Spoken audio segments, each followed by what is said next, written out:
risen and fallen over the centuries. Today the crisis is very different.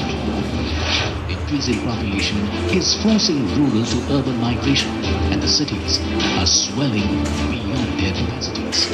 55% of the world's population is concentrated in cities, and that number is expected to rise to a staggering 68% by 2050. As one of the most populous countries in the world, India needs to address the challenges of creating and maintaining cities that are sustainable, smart, and healthy.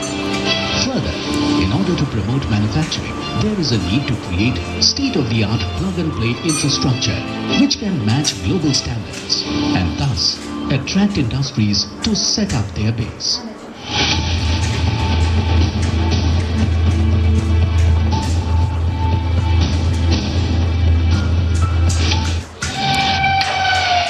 The Industrial Corridor project is a pioneering solution for India's development crisis. It will effectively tackle the wide-ranging issues for employment, industrialization, manufacturing, sustainability, and urbanization. As one of India's largest infrastructure projects, with a proposed $100 billion investment, with an aim to provide world-class sustainable infrastructure for promoting manufacturing and industrialization. One of the immediate objectives of the Industrial Corridor project is to offer a robust transportation-led plug-and-play industrial ecosystem which will give a boost to manufacturing and provide more and more employment opportunities. The project has been de-risked with all the clearances in place, making it easy for investors to set up their manufacturing units and improving process competitiveness by providing the best-in-class industrial ecosystem. This dream is being scripted in the heartland of India, and it starts with the aim of unhindered last-mile connectivity.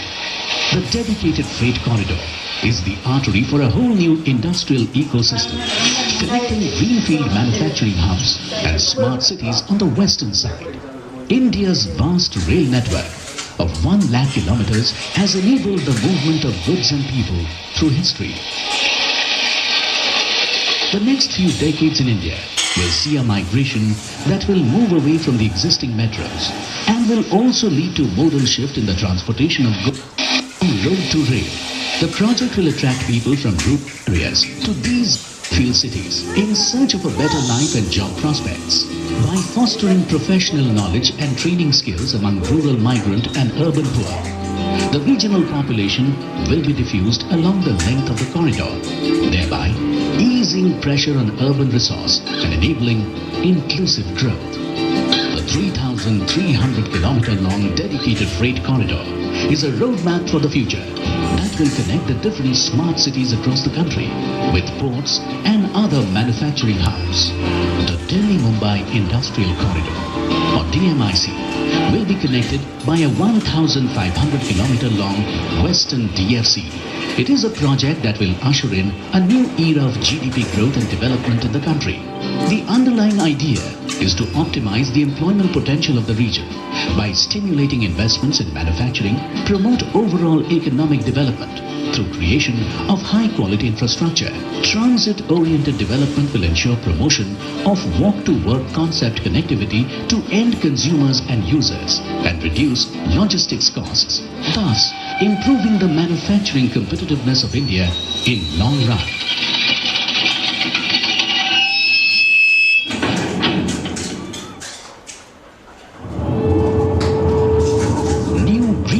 Industrial cities are being built in the dusty heartlands of India.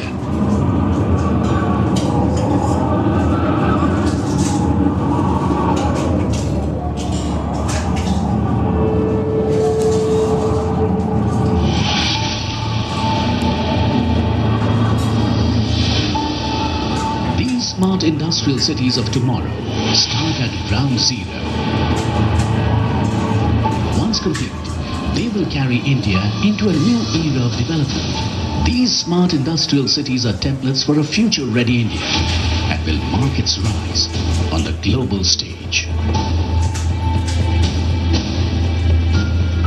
Manufacturing hubs are the building blocks around which the rest of the city will develop organically.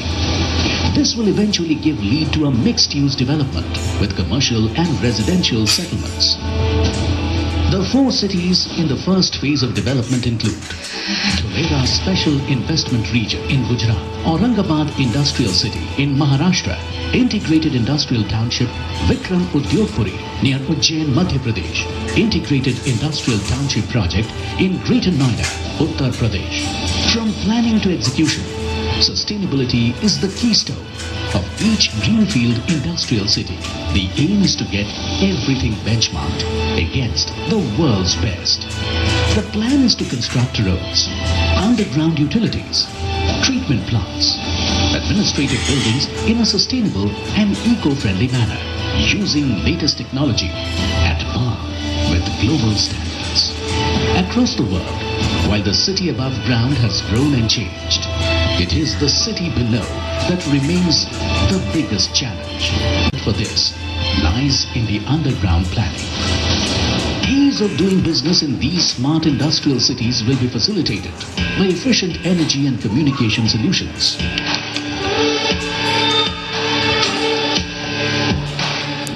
High voltage electrical trenches, a citywide Wi-Fi and fiber-based network will ensure cost-efficient power and high-speed internet. Drains and sewage lines are designed keeping in mind rising sea levels. Generally what happens in other cities that every time what they have to maintain, they have to dig up that particular road, they have to cut the BC, again they have to backfill, again they have to do the bituminous layer. So all those things will be avoided, they have been well thought of, and at one single point all the plot owners will be getting lot of access to multiple utilities. If you see in this road itself, we are seeing multiple utilities at the back. These are the chambers. We have basically stormwater drain, that is one huge duct. We have the power duct. We have the communication duct, then we have the potable water networks, then we have the recycle networks, then we have the industrial effluent networks, and then we have the sewerage networks. So basically I think 8 to 9 networks, ducts under the roads at one point.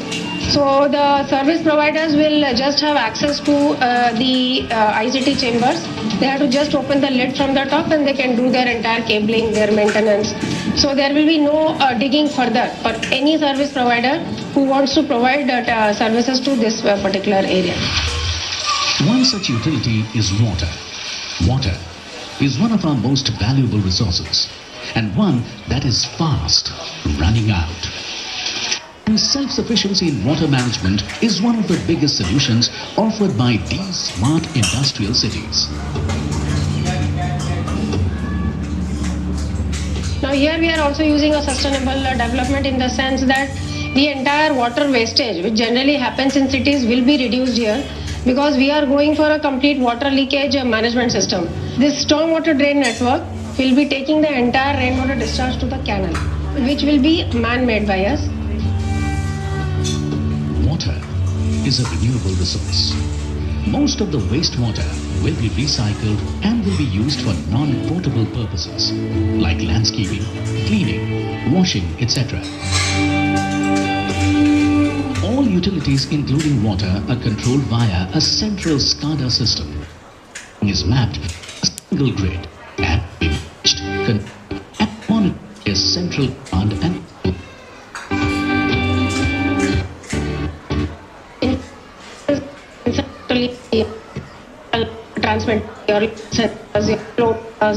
transmitters all will be fitted on this line. So all those sensors will send their signals to a central command center.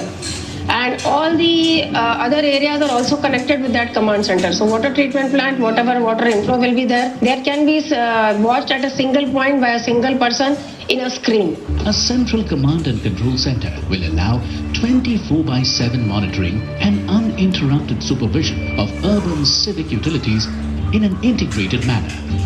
A plug-and-play existence will improve the happiness index of residents as well as facilitate setting up of new businesses.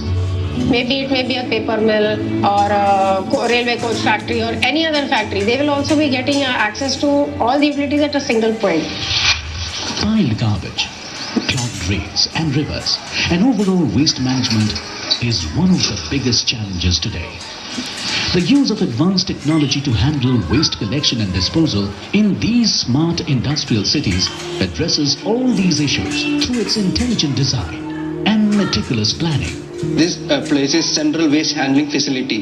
The total waste which collected from all the plots that will be collected over here through 508 MS pipe, and it will come over through that pipe and it will get diverted into two fractions like wet and dry. So once we throw the waste on the dry waste, it will detect that one, this is dry waste, and that signal we will get in our central handling facility. In the near future, there will be no need for physical collection and overground transportation of garbage. All the waste will be directly suctioned through vacuum pipes segregated for wet and dry waste. This will be transported directly to a central handling facility for recycling and further processing. So ये vacuum नहीं है तो हमारा system नहीं है. So we have 5 fans over here. By our SCADA system, it will detect how distance it is and all, and accordingly these fans will work and it will create the vacuum inside the pipe. The dry waste will be segregated and sent for recycling. The recycled byproducts can also help generate some extra income. The wet waste will go to the biomethanation plant, where the organic garbage will be converted into biogas, which in turn can be used for electricity generation, and a very small percentage of the mixed waste will be sent to the landfills.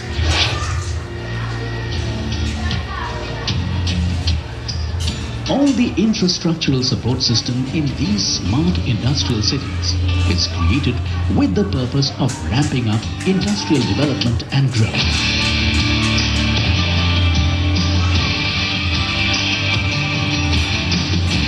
The idea is to identify existing gaps in Indian cities to develop something that is far more effective. These smart cities will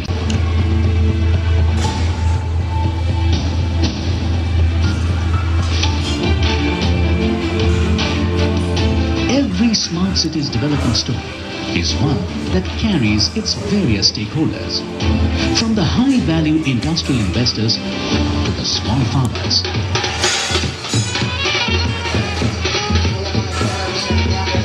These success stories are tied to the land and how it was pooled to build this city.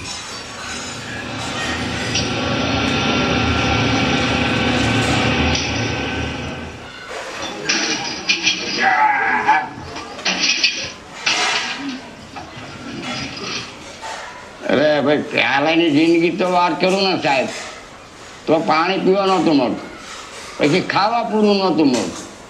બહાર ગામ જતા ખોદાણ કામ માટી કામ કરી અને પેટ પોષણ કરતા. હા, અહીંયા અમારે જો ધોલેરા શહેર બને ને મોટું તો અમને ફાયદા ઘણા જ છે ને હજી ફાયદા શરૂમાં જ થઈ ગયા છે. એક તો અમારે આ આડો બંધ જ છે. ખારું પાણી પહેલાં આવતું ને દરિયાનું, એ પહેલાં અટકાવી દીધું. ખારું પાણી બહુ પીવા લાયક તો નહીં જ તે સાહેબ, તો અમે એ પીતા અને અમારા બાપ દાદા અમને એ રીતે મોટા કર્યા. આ જે બધી યોજનાઓ પડી ને એમાં અમારે 50% તો ખેડૂતને જમીન રહેવાની, એટલે 50% જમીન જે માણસોએ અમુક વેચી છે ને એને બહાર વિકાસ કરી આપ્યો.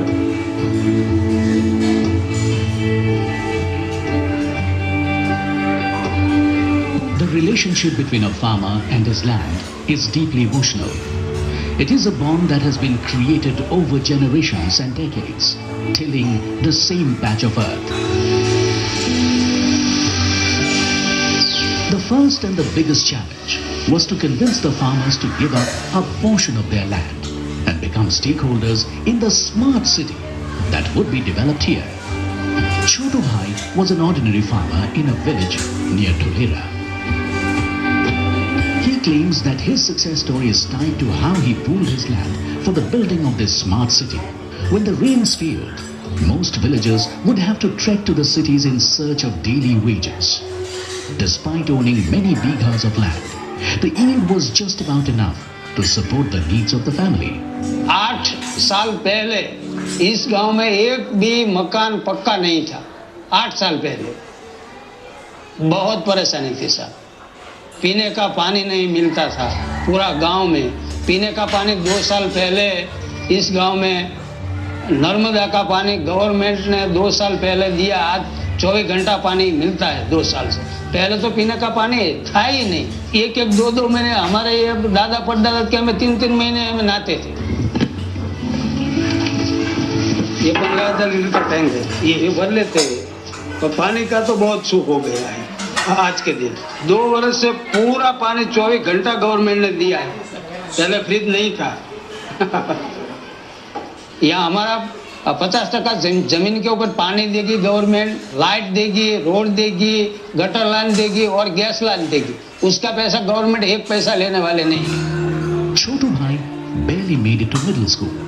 He says pooling his land for the Dholera Smart City project has changed his life forever.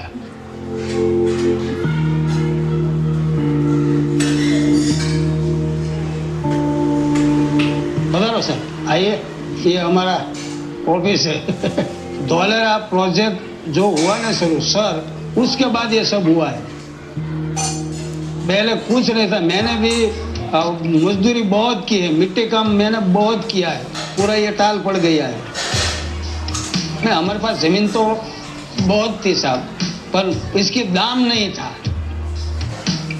2009 में ये प्रोजेक्ट साहब आया नहीं, बाद में यहाँ जमीन का रातों रात 24 घंटे में 25 गुना हो गया। यहाँ 1 लाख रुपया था, डेवलप नहीं हुआ था उस टाइम पे। आज के दिन 15 लाख रुपया बीघे का है एक्टिवेशन जोन में, हमारी नजर के सामने। तो वो पैसा आया नहीं, तो पहले हमने तो एक भाई पहले अच्छा घर बनाओ। यहाँ पहला मिट्टी का मकान था मेरा, इसमें आधा पैसा गवर्नमेंट ने मुझे दिया। उस टाइम पे मेरे पास भी कुछ नहीं था, तो ये गवर्नमेंट ने आधा पैसा दिया था, आधा पैसा मैंने पैसे खेत बेच के ये घर बनाए और बच्चों को पढ़ाया। Today, Chotu Bhai's children are pursuing further studies in the city and have hope of finding future employment in the new industries that have been set up. અત્યારે તો ભરપૂરી દિયા હશે બધાએ, પણ એમના ભાગ અમારા ભાગ નથી કહેતા, એમના ભાગમાં છે બધું ભગવાન. Just like Chotu Bhai's family, many farmers belonging to the surrounding villages have newer opportunities today. These smart cities are trying to create a progressive template. The idea is to better lives, from that of an ordinary laborer to a CEO. Each project is aiming to set new standards for the safety and living of their workers, with prefabricated housing and proper food, water and sanitation. पहिल्यांदा शेती काम करत होतो, शेतीतून पैसे एवढे मिळत नव्हते, 50,000 भेटायचे, पण ते खर्च बराच येत होता, एवढं भागत नव्हतं. नंतर मग कंपनीत लागलो, कंपनीत 8,500 पेमेंट भेट लागले. कंपनीत गेल्यावर आपला फायदा होईल, याच्यामुळं आपलं काहीतरी घडू शकतं भविष्य, म्हणून मी या DMICत गेलो आणि तिथं कंपनीत जाऊन हे जॉब धरून एक असं काम केल्यानंतर मग घर बांधलं. छोटा शेतकरी आपण, 3 एकर आहे फक्त जमीन आपल्याला. पर विचार काम बँकेने लोन दिलं, घरात करीत नव्हतं, असं होईल म्हणून आमचं वाटत भी नव्हतं, स्वप्नात नव्हतं सर. या सब इथं ऐसे बड़े बनेंगे, ऐसा हो जाएगा, ये अपने को कुछ नहीं था, लेकिन हो गए नसीब से. नसीब अच्छा है इसलिए होगा. From construction workers to technicians and other support staff, there are a plethora of jobs which will get created and one that the local economy can greatly benefit from. हमने दिखाई दे रहा है कि आने वाला समय हमारा बच्चों के लिए बहुत अच्छा है. અમને અમારા વાલીઓએ તો પૂરું અમે વાલીઓને જિંદગી જીવવાની કંઈ ખબર નથી પડતી. 2 ચોપડા ભણાયા. અમારી 60 વર્ષની ઉંમર છે, બરાબર સાહેબ, પણ અમને એવું લાગે અમારી પ્રજા કંઈક કરશે, કંઈક વિકાસ કરશે, કંઈક જિંદગી જીવશે હારી, એવું 100%.